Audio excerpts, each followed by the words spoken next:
Welcome to Ryder's Block. I'm Rex Hoggard, and the handsome fella next to me is Ryan Lavner, who is fresh off one root canal or two root canals, Lav? One root canal, another one pending, and then another deep filling on the other side. Wow, what a soldier for jumping on here and doing this anyway. I'm so proud of you. You going to be all right? You going to muscle through? I've got my handy dandy water right here, which I'll try not to spill all over my face as we do this digital video. That's comedy. We should go with that. All right, we're going to start with the obvious this week. It's reaction to Phil Mickelson's statement on Tuesday. That was an apology and maybe not an apology. I don't know. What do you call it? It was a statement. It was not an apology. It certainly wasn't an apology to the hand that's been feeding him for the past 30 years. But I think it was certainly, Rex, an apology to the folks that he's been in touch with over the last year plus, and that's the Live Golf Investments. He was effusive in his praise for the leadership there. He was very apologetic for some of the statements that he said were taken out of context. And I think it only furthers the belief that if Phil is not already suspended by the PGA Tour, he's certainly been put in the penalty box, not just now, but perhaps for the foreseeable future. He seems to be moving in that direction. And I go back to the apology. It was 530 words, and he actually never mentions the two words PGA Tour, which is where you would think he'd want to land with all of this based on where we are right now. You have two of probably the biggest players who had seemed to be on the fence when it came to the Super League, and Bryson DeChambeau and Dustin Johnson on Sunday announcing their loyalties to the PGA Tour, and they're staying put. Fealty. Yes, that one. No, that was John Rahm. That one's still. I'm still not quite sure. I know, but that's like the word of the week is fealty. I'm using that whenever I'm pledging allegiance to anything. Is fealty. I like it. But I just found it interesting that Phil would dig in almost, not mention the PGA Tour, mention the Super League and Live Golf and Greg Norman and everything else that's on that side of the ledger, and yet never mention the PGA Tour, which leads me to believe that if he's not suspended, he has certainly made a decision one way or the other, which way he's going to go, which is interesting because I think we were both under the mindset on Sunday before we left Los Angeles on wonderful red-eye flights back to the East Coast that if not over, it was at least set back years, if not decades, whatever the Super League concept is going to be. But that doesn't seem to be the case.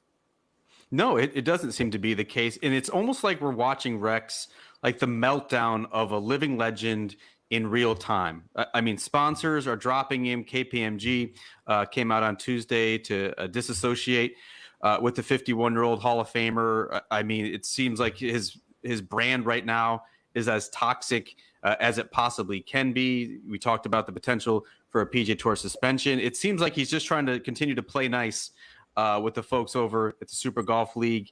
You would think, as Roy McIlroy put it, that it's dead in the water. I'm not sure I'm ready to declare it quite dead yet. They do have a $300 million investment, Live Golf does, with the Asian Tour. So there is still the potential for a rival tour in the future. Phil's comments, whether intentional or not, seem to have torpedoed those plans, at least in the short term. That is a professional segue. So the obvious next question, what's next for the PGA Tour and what's next for the Super League? Well, Rex, you had some reporting on the player meeting, mandatory player meeting on Tuesday afternoon. Coincidentally, or perhaps not coincidentally, Phil's statement came out 2 minutes after that. If you're the PGA Tour, you are proceeding as normal. The threat is behind you. You're focused on the players that do want to be there, and anyone else, go ahead and show them the door. If you're the Super Golf League, I think you're looking at what's next. I don't think you can have a launch either during the Players' Championship or perhaps after the Masters.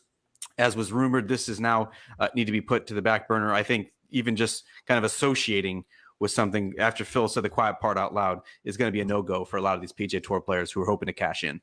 Yeah, he didn't use the word sports washing, but I mean, he said everything else that goes into that. He acknowledged that they were scary. I don't know how we're supposed to do this. MFers.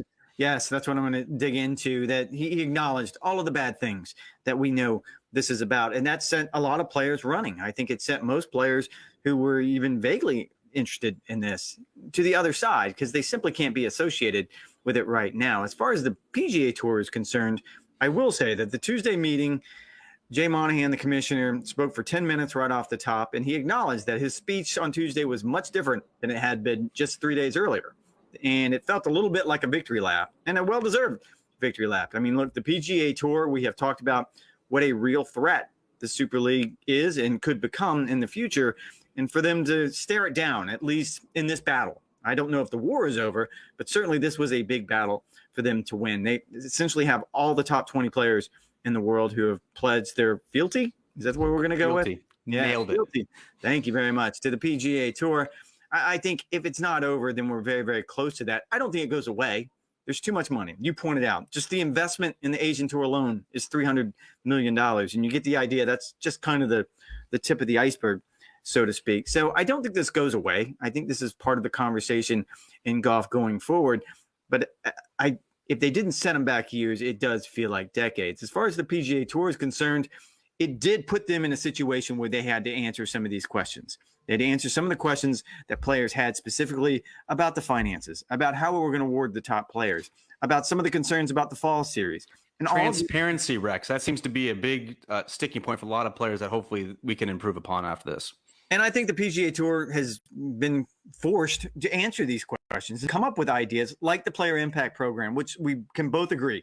It's not perfect. It needs to be tinkered with. There's certainly things about them that doesn't feel right. However, the idea that we're just trying to reward the top players, to make sure the top players are taken care of, I think that's a general idea that everyone can wrap their mind around. And I find it ironic that the one thing that Phil seemed to complain the most about, which is the fall portion of the schedule, because he never wanted to play in the fall and he falls so far behind on the FedEx Cup points. We're heading in a direction now that it's going to become a perfect scenario for him. They're going to have 3 big money events just for the stars, no points to have to worry about. If you can play them, take the free money. If not, don't worry about it. In the fall events, they're not going to count against you. I find it ironic that after all those years of complaining that now we're in a situation where the tour is actually going to do what Phil wants. And look, I think a lot of people are going to draw a through line from Phil Mickelson's comments to what the PGA Tour is going to be either this year or perhaps in 2023 with the unveiling of this new fall series. That is not factually correct. I mean, the money was going to be pouring in through the new media rights deal, which is valued at $1 billion. There were going to be seismic changes to the PGA Tour purse structure and the bonus structure and all that. I think some of these more superstar-driven programs are perhaps a direct reaction to the Super Golf League, but do not do a through line from Phil, even if he's going to make himself out to a martyr who's just trying to save the PGA Tour and the players. That is not factually correct. Now, I don't think there was any timing to this next report because Haley clearly wants us to move on because the headline is gone. But according to the Associated Press, Zach Johnson is going to be named the next U.S. Ryder Cup captain. It seems like a job that Phil was destined to do at least once, maybe twice. You can touch on that, but the bigger thing, is Zach the right guy for this job? I think he is the right job. And Rex, I got to be honest with you. Next year's Ryder Cup, it'll be 30 years since the Americans last won on foreign soil. This is not a job that I think many American players are necessarily wanted to sign up for. I mean, it has been a losing proposition over the past 3 decades. If you can win on foreign soil, you are a hero. I think Zach Johnson, to many in the Midwest, is already a hero. 12-time PGA Tour winner, 2-time major champion. He won on the Old Course. He won at Augusta National. I mean, his resume is incredible, but I do think he is the right person for this job. He's played on 5 Ryder Cups. He's been an assistant now in the past 2 Ryder Cups. He's seen a resounding victory, 19-9 at Whistling Straits, and he's also been on the other side in France, which was a very lopsided defeat with a lot of turmoil. I think he is the exact person for his job. He's a tactical thinker, very strategic oriented, and I'm very curious now, Rex, to see who he's going to be matched up on that European side. By this point, late February, we would have already been probably a month into that European Ryder Cup captain's decision. I think some of these Super League discussions that went on certainly influenced maybe the likes of Lee Westwood and Henrik Stenson. Luke Donald is certainly one of those favorites as well. And so I'm very curious to see who Zach Johnson will potentially be squaring off against. I feel like Luke Donald is going to be that guy. But to your point, and I think probably the Ryder Cup committee, which doesn't exist anymore and only quietly exists, probably saw what Steve Stricker did last year at the Ryder Cup and thought to themselves, we need to get more of those, because he was a player's captain and he made it very, very easy for everyone involved. And he was very low key, and he didn't want this to be the distraction that maybe it had been in the past, that top players had talked about, that we don't want to do this because it takes us out of our routine. And this is why we don't perform well. Zach falls perfectly into that category. They're cut from the same mold. If you look at the sort of the trajectory of their careers, they had very, very similar careers. And I think when you look at Zach as far as being part of that team room, he's been a popular part. So, yeah, I think this is a pretty easy choice. All right, we're going to move on big finish is going to be the Honda Classic. The PGA Tour switches to the East Coast, to Florida. Always a tough venue, but what are you watching for this week? I can't lie. This might be my least favorite course on the PGA Tour schedule. There's nothing fun. There's nothing fun about PGA National. It is, Rex, a stark contrast. You and I were both at Riviera last week. You had all 10 of the top 10 players in the world. This week, you have a grand total of 0.